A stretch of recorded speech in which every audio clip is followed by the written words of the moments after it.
Bienvenue les cadettes et les cadets. Dans ce chapitre, nous allons voir comment utiliser Flex. Je vous ai déjà parlé plusieurs fois de cette technologie dans les chapitres précédents, lorsque je vous disais que nous allions aligner nos liens ici. Donc pour rappel, si nous allons sur notre maquette, ici en haut à droite, nous avons 4 liens. Actuellement, si on inspecte, nos 4 liens sont ici. Donc là, j'ai enlevé juste les images. Donc les 4 liens sont là. Nous avons deux problèmes avec ces liens. C'est que, si vous regardez, on a l'image et le UL. Notre nav, c'est bien cet élément-là. À l'intérieur, il y a une image et un UL. Les deux éléments ici sont de type bloc. Quand on a deux éléments de type bloc, par défaut, ils vont se mettre l'un en dessous de l'autre. Donc c'est ce que nous avons ici. Donc le UL, en fait, est en dehors de notre barre de navigation. En plus de ça, nos liens sont les uns au-dessus des autres, également parce que les LI sont des éléments de type bloc. Donc ce que nous voulons faire, c'est de faire en sorte de déjà mettre notre liste ici, la mettre là, et ensuite faire en sorte que chacun des items de la liste soit aligné horizontalement les uns à côté des autres et non les uns au-dessus des autres. À partir du moment où vous vous dites « je veux aligner ça quelque part », vous devez prendre le réflexe à partir de maintenant de penser à Flex. Je veux aligner, je veux utiliser Flex. C'est vraiment un réflexe qu'il va falloir avoir parce que cette technologie-là va vous permettre d'aligner tous vos éléments les uns par rapport aux autres de manière extrêmement simple. Mais du coup, comment ça fonctionne? Alors, pour pouvoir travailler sur Flex, nous allons utiliser un fichier que je vais appeler flex.html. À l'intérieur, je vais mettre du HTML5 comme on a l'habitude. Je supprime ça. Le reste, c'est égal. Ensuite, je vais mettre une section dans laquelle je vais mettre 20 divs. Voilà. Donc, automatiquement, donc vous voyez là avec Emmet, ce que j'ai fait, c'est que j'ai dit div fois 20. J'appuie sur tabulation. Il faut que je le mette directement. Ou je peux appuyer sur entrée aussi. Automatiquement, il me crée 20 divs. Et vous voyez que je suis à l'intérieur. Donc, comme on a déjà vu avant, quand là, il y a un petit surlignement et qui me met directement à l'intérieur, si je veux aller à la div suivante, j'appuie sur Tab et automatiquement, il me permet d'aller dans le surlignement suivant. Et si je fais Shift Tab, il me permet de revenir au surlignement précédent. Par exemple, je peux écrire un truc ici. Si j'appuie sur Tab, automatiquement, hop, je vais au suivant. Si j'appuie sur Shift Tab, je peux revenir ici. Voilà. Donc moi, là, ce qui m'intéresse, c'est d'avoir les 20 diffs. Je vais aller sur flex.html. Et là, donc, on n'a rien. Tout simplement parce que si j'inspecte, je vais dans Body, je vais dans ma section. Mes 20 divs, en fait, elles sont toutes à 0 de hauteur puisque je n'ai pas de contenu. Voilà.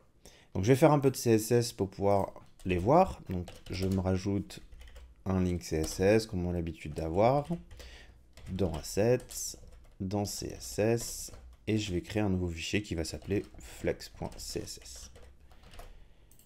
Je vais dans les Assets, dans les CSS, New File, flex.css. Ok, là on a notre fichier. Je vais le mettre en dessous. Split down. Et c'est parti. Alors, la première chose que je vais faire, c'est enlever la margin à body. Je vais lui mettre une petite couleur de fond. Background color, BGC. Ça, c'est la couleur de fond donc, de notre projet. Donc, je veux mettre la même. Et je vais lui mettre une taille donc, pour nos éléments. Width, on va mettre 200. Height, 200. Donc là, nos divs maintenant, vous voyez que j'ai maintenant une barre de scroll, tout simplement parce que mes divs en fait existent maintenant. Vous voyez que elles sont les unes au-dessus des autres et on les voit. Alors je vais juste faire un peu de JS. Pour l'instant, on n'a pas vu JS.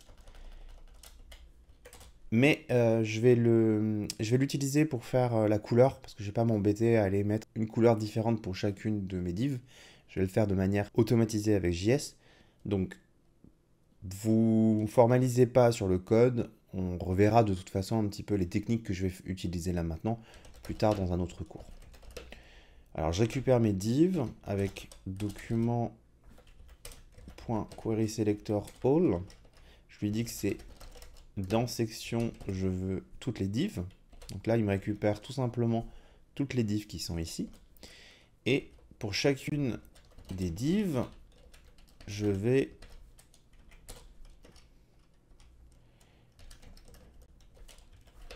rajouter une nouvelle couleur en lui disant que je vais utiliser l'attribut style de chacune des divs. Je vais utiliser background color et je vais lui donner une couleur HSL. Alors je vais utiliser HSL parce que je vous en avais parlé, ce qui est pratique avec HSL, c'est que ça permet de faire des dégradés de couleurs. Et je vais tout simplement faire un produit en croix. Alors, pour rappel, je vais juste mettre le point virgule ici. Pour rappel, HSL, le maximum c'est 360. Ce que je cherche à avoir moi, c'est justement l'angle que je vais avoir, donc l'angle calculé. Je vais faire un petit tableau visuellement. La quantité max d'items possible ici, c'est la longueur de mon tableau div. Donc c'est 20, parce que j'avais créé 20 éléments. Et l'élément sur lequel je suis actuellement, c'est l'index qui est ici. Donc, le produit en croix, je fais i fois 360 divisé par 20, et ça m'a donne l'angle de la couleur.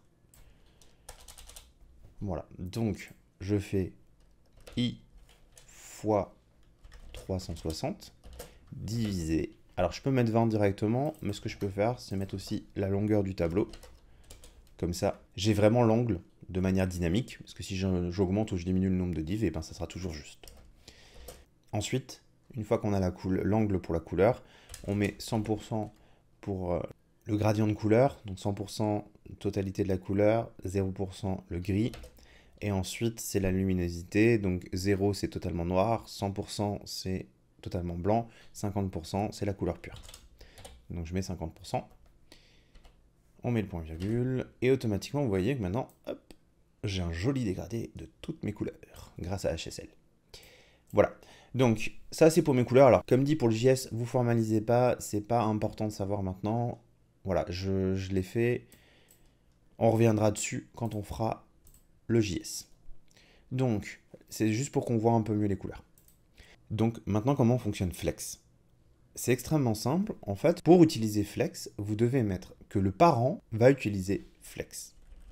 Les éléments que je veux aligner, ce sont les divs. Leur parent, c'est section. Si je veux dire que je veux utiliser Flex, je vais donc utiliser Flex sur section. Display Flex. Automatiquement, vous voyez que maintenant, les éléments qui normalement sont les uns au-dessus des autres vont devenir les uns à côté des autres. Ça, c'est le comportement par défaut de Flex. Quand vous mettez juste le parent en Flex, par défaut, il va aligner les éléments de gauche à droite. Vous voyez également que maintenant, même si j'ai un width à 200, les éléments ne feront plus de 200 pixels de large. Ils vont s'écraser pour pouvoir rentrer sur une seule ligne. La première chose que l'on va voir avec Flex, c'est l'option Flex Wrap, qui est ici, qui permet donc, vous voyez, par défaut, c'est no wrap. Mais si nous, ce qu'on va faire, c'est qu'on va utiliser wrap. Automatiquement, donc quand on utilise wrap, ce que l'on dit aux éléments, c'est qu'on leur donne l'autorisation de casser la ligne et d'aller à la ligne suivante. Par défaut, donc on a no wrap. Ils vont essayer de rentrer dans la ligne et ils vont s'écraser pour pouvoir rentrer dans la ligne. Nous, ce qu'on veut, c'est qu'ils puissent aller à la ligne. Et donc, avec wrap, vous voyez que ça permet donc, de casser la ligne et de faire en sorte, si on inspecte, que la section prenne du coup plus de hauteur. Donc ça, c'est la première option. Ensuite, une deuxième option qui est très pratique, c'est gap. Gap vous permet de mettre de l'espace entre les éléments. Vous mettez gap, et ensuite vous mettez une unité de longueur. Alors, je vais utiliser le REM. Pour rappel, REM, comme ici, j'ai rien au niveau de HTML, c'est 16 pixels. Donc je vais avoir un espace de 16 pixels entre les éléments verticalement et entre les éléments horizontalement. Gap se découpe en deux valeurs. Je peux lui dire que je veux un espace que entre les éléments verticalement. Donc là, c'est colon gap. Je lui mets un REM par exemple. Donc là, vous voyez, maintenant, je n'ai de l'espace que entre les éléments verticalement.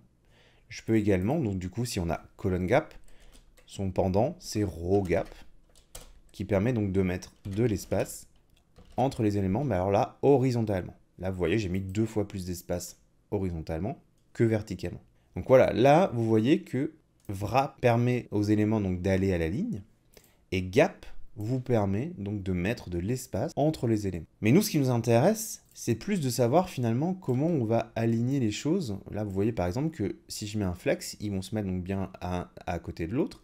Mais là, j'ai un élément à gauche, j'ai un élément à droite. Donc, pour les options, ce qu'on va faire, c'est que je vais déjà enlever gap et je vais mettre un petit peu moins d'éléments parce que sinon on ne verra pas bien. On va en mettre 5. Pour pouvoir aligner, ce que je vais faire, c'est que je vais utiliser la première option qui est Justify Content. Justify Content, JC, peut prendre plusieurs valeurs. Justify Content va aligner sur l'axe principal. Vous avez souvent des personnes qui vous disent Justify Content, ça permet d'aligner sur l'horizontale. Non. Si vous l'avez déjà entendu, vous vous enlevez ça de la tête tout de suite. Justify Content va aligner sur l'axe principal d'alignement.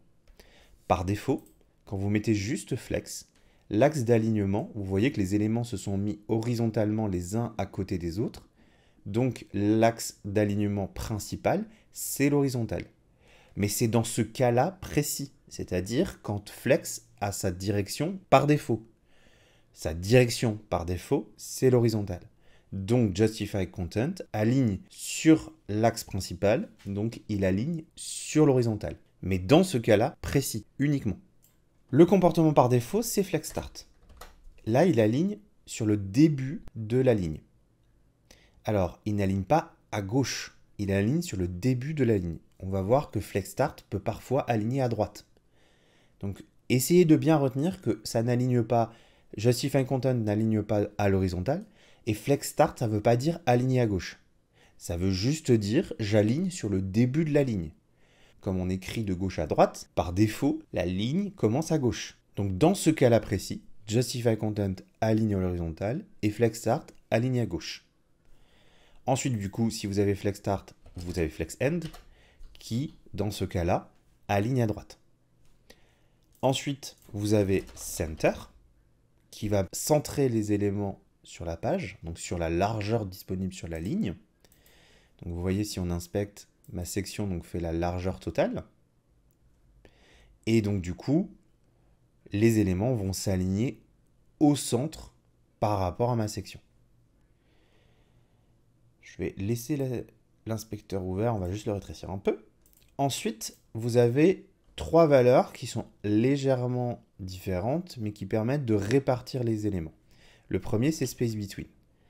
Donc vous voyez, j'ai mis SB pour Space Between. Entrée.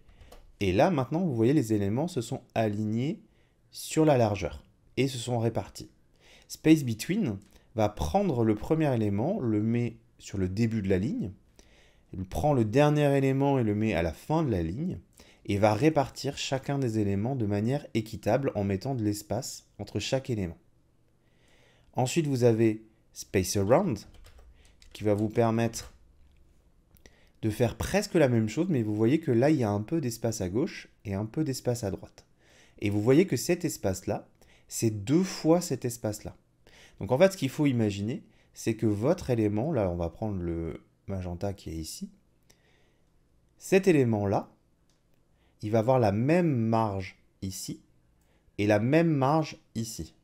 Et en fait, comme le bleu a la même marge à sa droite et la même marge à sa gauche, la marge entre les deux éléments, c'est la marge de bleu et la marge de magenta. Donc vous vous retrouvez à avoir 2 fois la marge ici, puisqu'en fait, ce sont les 2 marges qui vont se compléter. Ensuite, le dernier, donc c'est Space Between, Space Around et Space Evenly. Le dernier, vous voyez que maintenant, on a de nouveau de l'espace ici et ici, mais cet espace-là, c'est le même que cet espace-là. Donc en fait, ce que va faire Space Evenly, c'est que ça va prendre tous les éléments, va calculer l'espace qu'ils ont en plus. Donc si on prend Flex Start par exemple, donc ça c'est tout l'espace qui est ici, donc il va calculer en fait cet espace-là, et va le diviser équitablement entre chaque élément. Donc là maintenant, vous n'avez pas 2 fois la marge que vous avez sur les extrémités entre les éléments, mais vous avez la même marge sur les extrémités et entre les éléments. Donc ça, si vous regardez donc ici, vous voyez que ma section elle est notée en flex. Quand un élément est noté en flex, alors déjà vous pouvez cliquer, vous voyez les marges qui sont faites. C'est pas très utile pour ça, c'est plus utile pour grid, on verra quand on fera grid. Mais ce qui est vraiment utile par contre, c'est que quand vous mettez un élément en flex, vous avez ça. Quand vous cliquez dessus, vous avez ici les différentes options dont je vous ai déjà parlé, flex wrap par exemple. Vous avez également donc la Justify Content, l'option Justify Content. Et donc vous voyez qu'en fait, les valeurs dont je viens de vous parler, elles sont là en fait. Ici, vous avez Center. Si vous cliquez dessus, vous pouvez tester Center, Flex Start, Flex End, Space Between, Space Around et Space Evenly. Et vous voyez donc les différents états. Et ça vous permet en fait un petit peu de tester et voir visuellement celui qui vous plaît le plus. Voilà. Donc ça, c'est Justify Content qui va aligner sur l'axe principal d'alignement. Par défaut, Flex, c'est l'horizontal. Ensuite, vous avez Align Items qui va prendre comme valeur par défaut Stretch. Alors, Stretch, ça va dire à l'élément, tu vas prendre tout l'espace disponible. Le problème que vous avez ici, c'est que ma section, vous voyez qu'elle est limitée à ça. Elle ne fait pas toute la hauteur de l'écran. Pourquoi? Tout simplement parce que, par défaut, un élément qui est en flex va prendre la hauteur de son contenu. Comme j'ai mis une hauteur de 200 pixels pour mes divs, ma section, elle, si je vais dessus, que je vais dans Computed, vous voyez qu'elle fait 200 pixels de haut. Si vous mettez Align Items à Center par exemple, souvent quand on débute, on se dit « mais je comprends pas, ça marche pas ». Mais en fait, si, ça marche. Il a aligné au centre. Mais sauf que, comme la section et les divs font la même hauteur, bah en fait, le centre de la section, c'est toute la hauteur de la div. Donc en fait, ça ne marchera pas. Ce que vous devez faire dans ce cas-là, c'est faire attention à l'espace que vous laissez à votre élément parent. Si vous n'en définissez pas, lui va se régler par rapport au contenu qu'il a. Donc, si vous voulez par exemple qu'il fasse toute la hauteur, je vous rappelle, height 100 VH. Là maintenant, vous voyez que ma section fait toute la hauteur du viewport, qui est donc ça, et donc mes éléments en carré vont se mettre au centre. Et donc je disais, le comportement par défaut, c'est stretch. Là, vous voyez que ça ne change rien. Les éléments font toujours la même hauteur. Mais c'est juste parce que je leur ai fixé une taille. Si j'enlève la taille qui est fixée, vous voyez qu'ils prennent toute la hauteur disponible. La hauteur ici, parce que le comportement par défaut de flex, c'est l'horizontal. Donc Align Items va aligner sur la verticale puisqu'il va aligner sur l'axe secondaire. L'axe secondaire ici, c'est la verticale. Ça, c'est le comportement par défaut. Ensuite, vous avez Flex Start, qui ne marche pas puisque les éléments n'ont plus de hauteur. Donc, je vais juste leur remettre leur hauteur. Et on va remettre Flex Start. Donc là, ça veut dire que ça va aligner donc, sur le début de la colonne.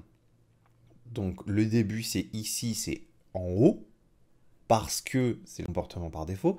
Vous verrez qu'en fait, je vais vous montrer tout à l'heure qu'en fait, en changeant la direction, les comportements par défaut vont à chaque fois changer. C'est pour ça que je dis bien à chaque fois, c'est le comportement par défaut. Donc ici, le Flex Start, c'est en haut. Et donc le Flex End, c'est en bas. Vous n'avez pas Space Between et Space Around et Space Evenly, puisque du coup, en fait, comme les éléments vont se répartir horizontalement, vous ne pouvez pas les répartir verticalement ici. Les options qui sont disponibles, Flex Start, Center, Flex End, Stretch. Si on va sur Flex, qu'on va sur Style, qu'on va ici, vous voyez que Align Items, il a le Center dont je vous ai parlé, le Flex Start, le Flex End, le Stretch et le Baseline. Baseline est une option qui permet en fait de faire un alignement sur le plus haut ou le plus bas, mais c'est vraiment une option qui est plus complexe, donc on le verra sur un chapitre avancé par rapport à Flex. C'est une option qu'on utilise un petit peu moins que les autres, donc c'est pas grave si pour l'instant vous n'avez pas de notion sur cette option-là précisément. Nous, ce qui nous intéresse, c'est les 4 premières. Ça, c'est pour Align Items, qui, dans ce cas-là précis, va être la verticale.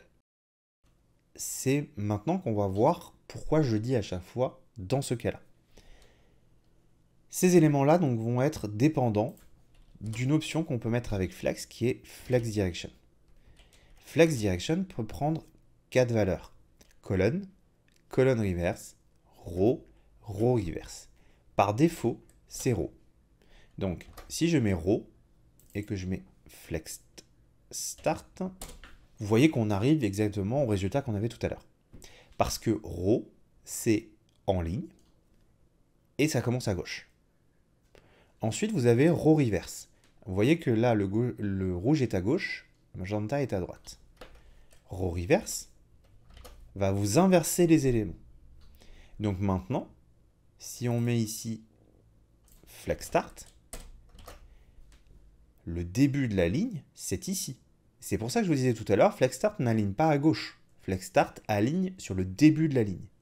Avec row, le début de la ligne, c'est à gauche. Avec row reverse, c'est à droite. Et donc du coup, pourquoi row reverse par exemple pourrait être utile? Eh bien, si vous avez un site, et ce site est basé sur une langue avec notre alphabet, en français par exemple, et bien du coup, on va aligner tout de gauche à droite, on va tout réfléchir de gauche à droite, parce qu'on écrit de gauche à droite. Mais par contre, ce site-là a la possibilité également d'être traduit en arabe, par exemple. L'arabe est une langue qui va s'écrire de droite à gauche et non de gauche à droite. Et donc là, on ne va pas faire en sorte que uniquement les textes soient écrits de droite à gauche. On va faire en sorte que l'intégralité du design soit inversée.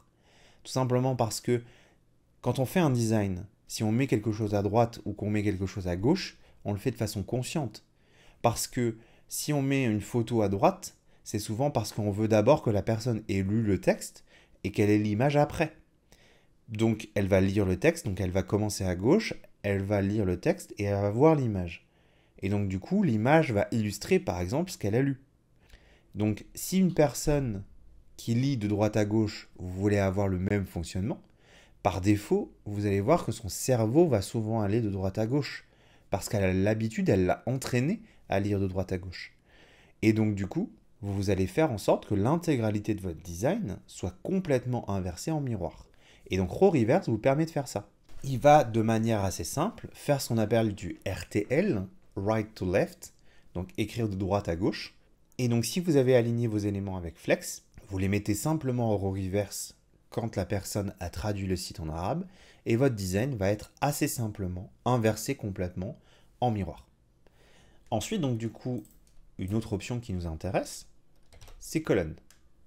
La colonne, les éléments, alors là maintenant, pour le voir, on va mettre l'inspecteur sur la droite, pour qu'on voit bien la colonne.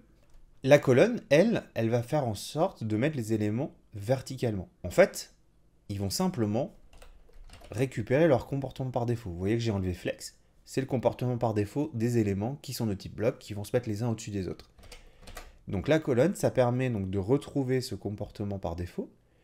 Et là, vous vous dites, mais alors pourquoi faire en sorte, pourquoi le mettre en Flex si c'est le comportement par défaut des divs? Et bien en fait, ça vous permet d'aligner ces éléments-là, grâce à Flex, mais de les avoir quand même verticalement. Et donc du coup, ici, ce que vous allez avoir, c'est que Justify Content, maintenant, n'aligne plus horizontalement. Justify Content va aligner verticalement. Et donc Flex Start, c'est le haut. Et donc du coup, si vous mettez Flex End, c'est en bas. Et donc si Justify Content va aligner de manière verticale, Align Items, lui, va aligner de manière horizontale quand on est en colonne. Donc si je mets par exemple Center, et voilà, mes éléments sont répartis verticalement sur toute la hauteur de la page, et vous avez les éléments qui sont également répartis au niveau du centre de ma section. Et donc du coup, colonne, si je remets ici Flex Start, colonne donc commence en haut par défaut. Si vous mettez colonne reverse, maintenant flex start c'est en bas. Et donc c'est pour ça que faites bien attention. Justify content n'aligne pas sur l'horizontal mais va aligner sur l'axe principal d'alignement. En row et en row reverse, l'axe principal d'alignement c'est l'horizontal. Avec colonne et colonne reverse, c'est la verticale. Et donc align items va aligner sur l'axe secondaire d'alignement. Et du coup, faites attention de nouveau, flex start n'aligne pas à gauche ou en haut, il va aligner sur le début de la ligne ou sur le début de la colonne. Donc avec row, c'est à gauche, avec colonne, c'est en haut, avec row reverse, c'est à droite, et avec colonne reverse, c'est en bas. Et donc flex end, évidemment, et l'inverse. Voilà. Donc faites bien attention, flex ce n'est pas quelque chose où c'est toujours pareil, ça va dépendre du contexte que vous allez mettre à vos éléments. Maintenant, si on revient à nos pages, je vais donc supprimer flex, flex. Je reviens donc à mon HTML, à notre page HTML. Et donc maintenant, ce qu'on va faire, c'est aligner nos éléments ici. Donc, la première chose que nous avons, c'est qu'on a notre image et notre UL qui sont l'un au-dessus de l'autre, parce que ça, c'est un bloc, et ça, c'est un bloc. Donc, si je veux les aligner l'un à côté de l'autre, IMG UL, le parent, c'est nav. Donc, je vous rappelle, style, c'est le code commun, index, c'est le code spécifique pour cette page-là. Ici, c'est la barre de navigation, donc c'est le code commun. On va dans style. J'ouvre style. Je vais le mettre en dessous. D'ailleurs, je vais tout de suite ouvrir aussi également index. Comme ça, c'est fait. On disait image UL, le parent, c'est nav. Donc nav, on va le mettre. Alors, je vais le mettre en bas. Display flex. Automatiquement, vous voyez maintenant, déjà de base, mon image et mes liens vont se mettre l'un à côté de l'autre. Alors, ça dépasse encore puisque notre liste de liens est plus haute que notre barre de navigation, donc la liste de liens va dépasser. Mais c'est pas gênant puisque du coup, on va les mettre après, les uns à côté des autres également. Ici donc, j'ai mis en flex, ils sont l'un à côté de l'autre. Ensuite, ce que je veux faire, c'est je veux faire en sorte que mon image ici, elle soit tout à gauche, et que ma liste de liens, elle soit tout à droite. Je vous rappelle, je veux prendre le premier élément, je le mets tout à gauche, le dernier élément tout à droite, et je répartis les éléments entre eux ensuite, c'est space between. Là, on est sur le comportement par défaut, puisqu'on laisse row. Donc, l'alignement horizontal en row, c'est justify content, et je veux space between.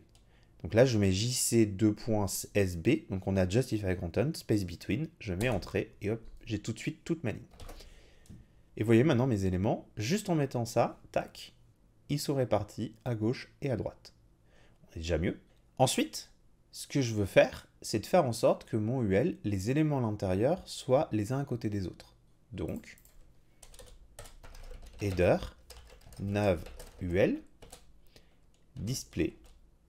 Alors, je peux faire pareil pour display d'ailleurs. Je fais display flex, je mets entrée, hop, mes liens sont répartis les uns à côté des autres. Alors j'ai les petits points, donc on va les enlever. List style none, ça enlève les petits points. Et si je regarde ici, vous voyez que j'ai un peu d'espace entre les éléments. Donc, je clique sur un des deux éléments. Alors, je vais sur ma navbar, sur mon menu, je prends le premier, celui-là. Je me mets dessus sur l'autre, et vous voyez que entre les éléments, à chaque fois, là j'ai 16, là j'ai 16, et là j'ai 16. Donc j'ai 16 entre chaque. Donc j'ai la même valeur entre chaque. Ce que je peux utiliser ici, c'est pour répartir les LI, donc c'est ce flex-là qui m'intéresse. Donc je mets colonne gap 1 REM. 16, c'est la valeur par défaut, 1 REM. Et là, vous voyez donc que j'ai mes éléments qui sont les uns à côté des autres, avec 16 pixels entre chaque élément. Alors là, l'espace que j'ai ici, si vous vous rappelez, c'est le padding que j'avais mis là. C'est le 1 REM que j'ai là. Si on regarde, hop, ma barre de navigation, vous voyez qu'elle a un petit padding. Alors, c'est du vert sur vert. On va juste le changer là. Alors, on va mettre un rouge pur pour le voir un peu mieux. Tac, voilà. Là, vous voyez, c'est l'espace que j'avais mis de chaque côté. Je recharge ma page pour avoir de nouveau le vert. Et donc là, vous voyez que mon UL, lui, il a une margin au-dessus et il a un padding à gauche. Alors, ces éléments-là, on va les enlever parce que je ne suis pas totalement sûr que ce soit tout bien centré. Donc, ce qu'on va faire, c'est que je vais enlever le padding, je vais enlever le margin. Ça, je suis sûr de l'alignement que j'ai à l'intérieur. La première chose, c'est que la dernière fois, vous vous rappelez, j'avais mis 5 pixels. Alors, j'avais mis 5 pixels parce que ici, j'avais 5 pixels au-dessus. Mais en fait, là maintenant qu'on a du flex, ce qu'on va pouvoir faire, c'est dire que les éléments, vous voyez que j'ai 5 et 5 ici, et là j'ai 22 et 22. Donc en fait, c'est simplement qu'ils ont le même espace en dessous et au-dessus. Donc en fait, ce que je vais faire tout simplement, c'est leur dire qu'ils vont s'aligner verticalement au centre. Donc je vais enlever maintenant le padding que j'ai ici. Je passe à 0. Donc maintenant, mon image, si je regarde, alors c'est pas très visible parce que on est un peu loin. Elle fait 64 sur 64, puisque du coup, c'est un SVG, qu'un SVG prend tout l'espace qu'il a de disponible. Sauf que moi, ici, mon image, elle est censée faire 54 sur 54. Donc, je vais header nav img. Je vais lui dire qu'elle fait 54. Alors, si on reprend réflexe, 54 divisé par 16, ça fait 375 pixels. REM. Width.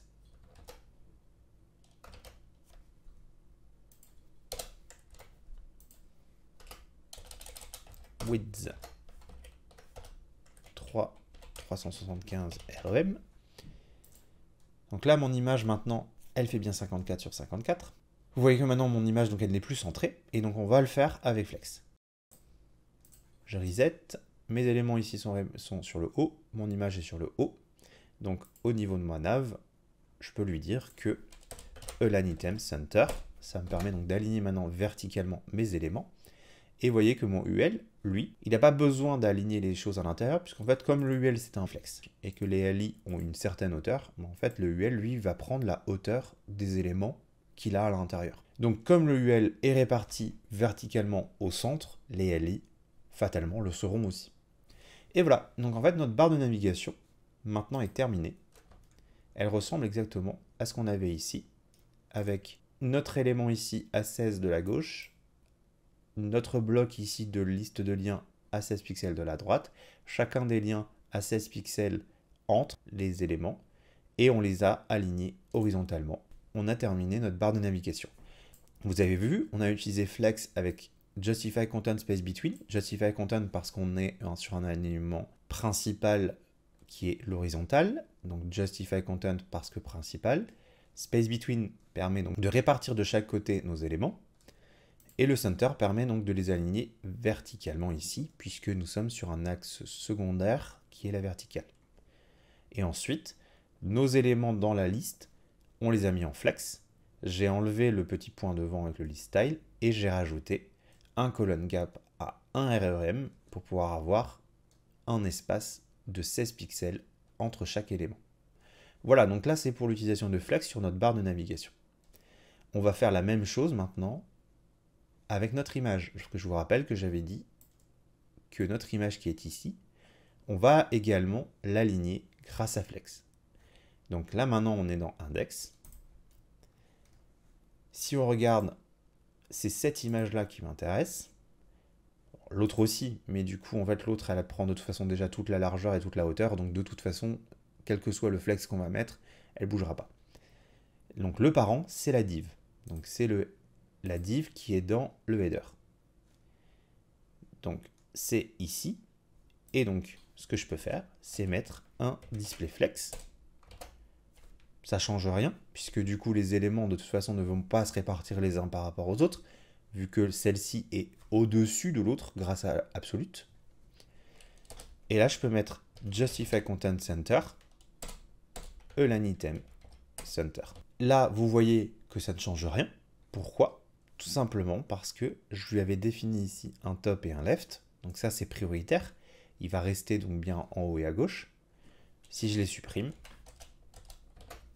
automatiquement maintenant, il va appliquer le style de flex et va être centré correctement à l'intérieur. Alors, pourquoi j'utilise flex plutôt que top et left? Je vais juste commenter ces trois lignes.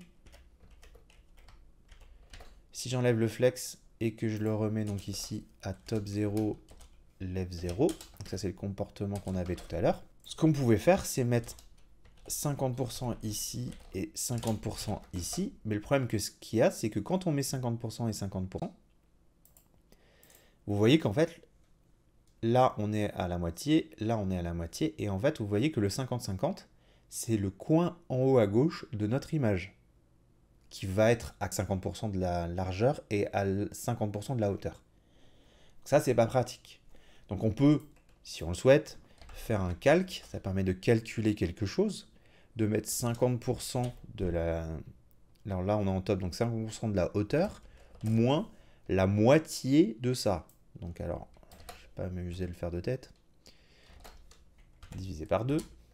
Ça fait donc 22, 18, 75. Donc 22, 18, 75, REM. Et si je mets la même chose ici, on a le pôle alignement là. Mais vous voyez qu'il y a besoin de faire un calcul. En plus de ça, si jamais ça change, eh ben, il va falloir changer ça. Donc du coup là, c'est pas pratique. Donc vraiment, vous voulez aligner quelque chose au centre, on s'embête pas. Je vous ai dit, alignement, réflexe, flex.